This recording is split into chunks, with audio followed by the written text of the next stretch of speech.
La France entre en 2026 avec un budget très fragilisé. Le gouvernement affirme vouloir réduire le déficit budgétaire de l'État pour qu'il représente 4,7% du PIB. Un objectif très ambitieux qui est présenté comme la preuve d'une rigueur retrouvée. Mais en réalité, cette trajectoire repose sur des hypothèses économiques optimistes, un contrôle très strict des dépenses publiques et surtout sur la création d'une série de nouvelles recettes fiscales, autrement dit, de nouvelles taxes. Bonjour et bienvenue sur Regard sur Demain, la chaîne qui déchiffre les grands enjeux de notre époque. Lorsqu'un budget est voté, l'État fixe des prévisions de recettes, c'est-à-dire les impôts, les taxes et les contributions, et des prévisions de dépenses. Mais en pratique, la réalité ne colle jamais parfaitement aux projections. Si les recettes chutent ou si les dépenses contraintes explosent, le déficit se creuse. Ce décalage, que l'on appelle surgé, oblige souvent le gouvernement à improviser des solutions. Par exemple, reporter des paiements, puiser dans des réserves exceptionnelles, s'endetter davantage à court terme ou créer à la hâte de nouvelles taxes temporaires. En 2026, ce risque est particulièrement élevé car tout le budget repose sur un équilibre fragile où la moindre variation de croissance ou d'inflation peut tout faire basculer. Un surgé non anticipé remettrait en cause la trajectoire de réduction du déficit et provoquerait une perte de confiance des marchés et des citoyens. Pour établir ce budget, le gouvernement table sur une croissance de 1% en 2026, après seulement 0,7% en 2025. Le Haut Conseil des finances publiques a immédiatement jugé cette hypothèse optimiste en soulignant que la consolidation budgétaire repose sur des bases très fragiles. Si la croissance réelle est moindre, les recettes fiscales le seront aussi bien évidemment et le déficit augmentera mécaniquement. C'est dans ce contexte incertain que le gouvernement mise sur de nouvelles recettes fiscales massives. En clair, une avalanche de taxes et de gels fiscaux, parfois discrets, mais qui pèseront sur les ménages, les entreprises et même les retraités. La première catégorie de mesures concerne les hauts revenus et les patrimoines, censés rapporter environ 2,5 milliards d'euros. Le gouvernement maintient et renforce la contribution différentielle sur les hauts revenus, qui a été instaurée en 2025. Elle impose un taux minimum de 20% pour les revenus supérieurs à 250 000 euros pour une personne seule et 500 000 euros pour un couple, afin de limiter l'optimisation fiscale des plus fortunés.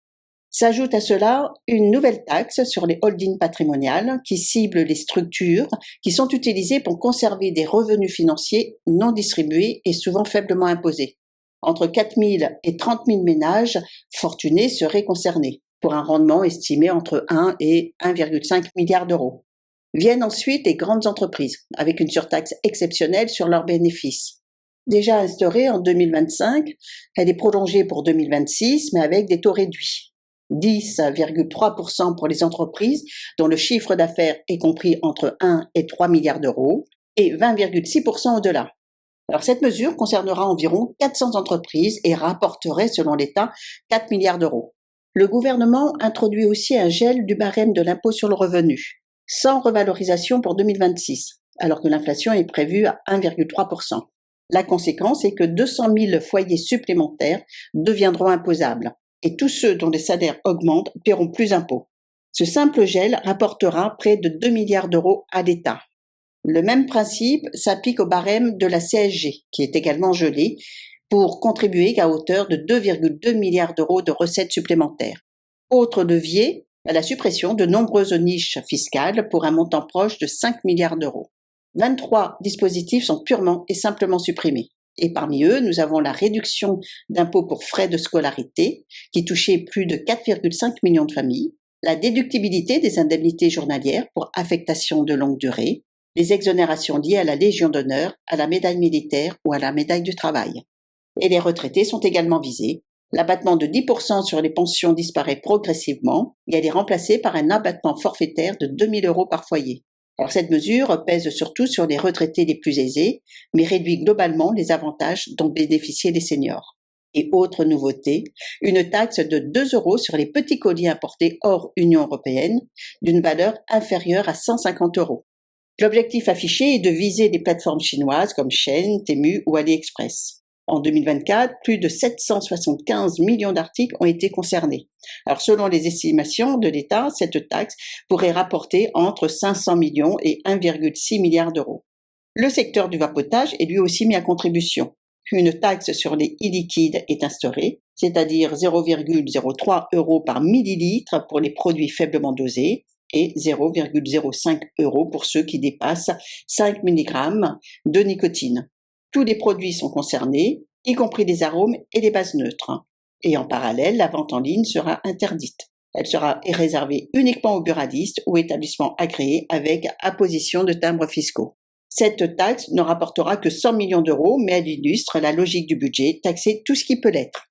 Autre mesure importante, la création d'une contribution patronale de 8% sur les compléments de salaire. Cela concerne les titres restaurants, les chèques vacances, les chèques cadeaux et les avantages culturels financés par les comités sociaux et économiques. Ces dispositifs, jusque-là exonérés de charges, représentaient une niche sociale de plus en plus coûteuse pour l'État. Et le gouvernement espère ainsi en tirer 1 milliard d'euros, mais cette mesure risque évidemment d'inciter les entreprises, et notamment les PME, à réduire ou supprimer ces avantages, ce qui affectera évidemment directement le pouvoir d'achat des salariés. À cela s'ajoute une hausse de la contribution patronale sur les ruptures conventionnelles qui passe de 30 à 40%. Les employeurs paieront donc davantage lorsqu'ils mettront fin à un contrat de travail.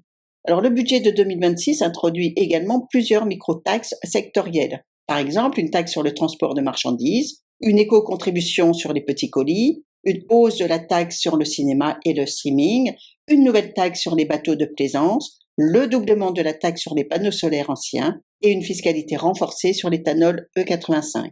Autant de mesures dispersées mais qui, cumulées, pèsent lourdement sur les acteurs économiques.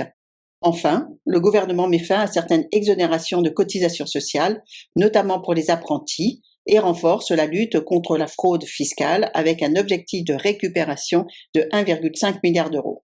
Seule mesure réellement favorable, il s'agit de l'accélération de la suppression de la cotisation sur la valeur ajoutée des entreprises. Elle sera réduite plus rapidement avec une suppression totale qui est prévue pour 2028 au lieu de 2030, et ceci pour un coût budgétaire d'environ 1,3 milliard d'euros. En ce qui concerne les mesures non fiscales, au-delà des taxes, le gouvernement compte réaliser 17 milliards d'euros d'économies. L'essentiel repose sur le gel des prestations sociales et des pensions, soit environ 3,8 milliards d'euros d'économies. Concrètement, aucune revalorisation n'aura lieu en 2026, ni pour les retraites, ni pour le RSA, la AAH, l'ASPA, les APL ou les prestations familiales. Le gouvernement justifie cette mesure par une inflation faible qui est estimée selon lui à 1,3%, mais elle touche directement les foyers les plus modestes. Certains dispositifs, comme les APL pour étudiants étrangers, pourraient même être complètement supprimés. Les dépenses dites inévitables, la charge de la dette, les engagements internationaux ou les dépenses de santé, laissent peu de marge de manœuvre. En cas de crise, de catastrophe ou de hausse de taux d'intérêt, le budget pourrait déraper très rapidement. Et pour réduire le déficit budgétaire de l'État, pour qu'il représente 4,7% du PIB, l'exécutif s'engage aussi à geler les salaires publics et à réduire les dépenses ministérielles, à l'exception de 3 secteurs: la défense, l'intérieur et la justice, qui voient leur budget augmenter pour des raisons stratégiques et sécuritaires. Le budget de 2026 repose donc sur un équilibre extrêmement précaire. D'un côté, 14 milliards d'euros de nouvelles taxes, de l'autre, 17 milliards d'économies. Mais tout cela ne tient que si la croissance suit les prévisions et si aucune crise ne survient. Le Haut Conseil des finances publiques parle d'hypothèses fragiles, la Banque de France anticipe même une croissance inférieure à celle du gouvernement, et plusieurs économistes soulignent l'effet récessif potentiel de cette politique. Sur le plan politique, la situation est tout aussi instable. 2 motions de censure pèsent déjà sur le gouvernement le corps nu 2. Le Premier ministre a promis de ne pas recourir au 49.3, mais les alliances parlementaires sont fragiles et le texte pourrait être profondément modifié. Chaque amendement risque de déséquilibrer un peu plus ce budget déjà très bancal. Sur le plan social, les conséquences s'annoncent lourdes. Des retraites gelées, des prestations figées, 200 000 nouveaux foyers imposables, des avantages salariales menacés et des consommateurs taxés sur des produits du quotidien. Alors le discours officiel parle de rigueur, de maîtrise, de responsabilité. Mais la réalité est beaucoup plus crue. Ce budget repose sur des paris économiques très fragiles, sur des hausses déguisées d'impôts et sur des gels de prestations qui pèsent sur les plus vulnérables. Le risque de surjet de fin d'année 2026 reste l'épée de Damoclès, qui est suspendue au-dessus du budget français. Un simple écart entre prévision et réalité pourrait faire augmenter le déficit du PIB. Et dans ce cas, il faudrait improviser. geler davantage de crédits, s'endetter à court terme ou instaurer une nouvelle taxe d'urgence. En résumé, la loi de finances 2026 n'augmente pas officiellement les impôts, mais multiplie les ajustements thématiques qui auront des effets bien réels sur les pouvoirs d'achat des Français.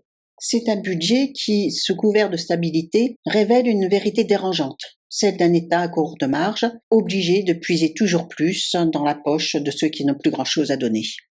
Merci de votre attention et à très bientôt sur Regard sur demain.